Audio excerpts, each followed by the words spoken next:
अध्याय 2 श्लोक नंबर 50।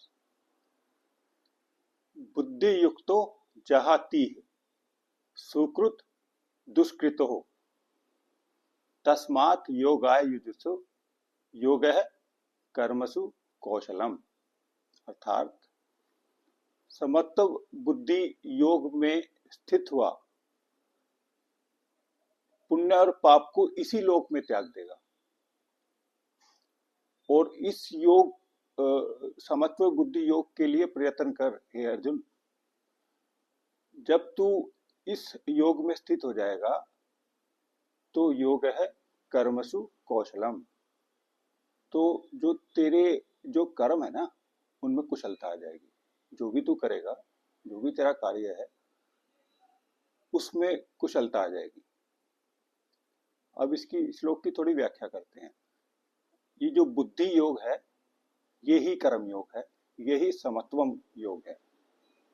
तो भगवान कह रहे हैं जब तू समत्व योग में स्थित हो जाएगा, अर्थात जो भी तेरा कार्य है उसके होने ना होने में और उस कार्य को करने में जो सांसारिक तुझे मान अपमान मिलेगा, तुझे आदर निरादर मिलेगा, तुझे सफलता है सफलता मिलेगी, तुझे धन मिलेगा नहीं मिलेगा, इस सब में तुझे समान रहना है।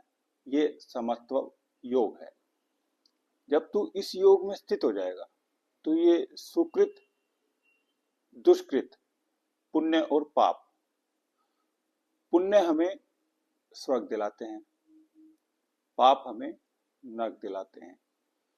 तो इसी लोक में जीवित रहते तू इन दोनों से मुक्त हो जाएगा। अर्थात इनके द्वारा जो कर्म बंधन उत्पन्न होते हैं उनसे तू मुक्त हो जाएगा। कैसे होगा? समत्व योग से।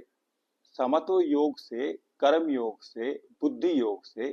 भगवान ने 47वें श्लोक में बताया, वो कर्म के बारे में बताया।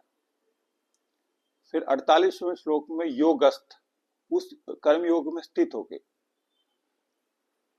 49वें श्लोक में वो बुद्धि योग हो गया। अब 50वें श्लोक में वो बुद्धि युक्त हो गया।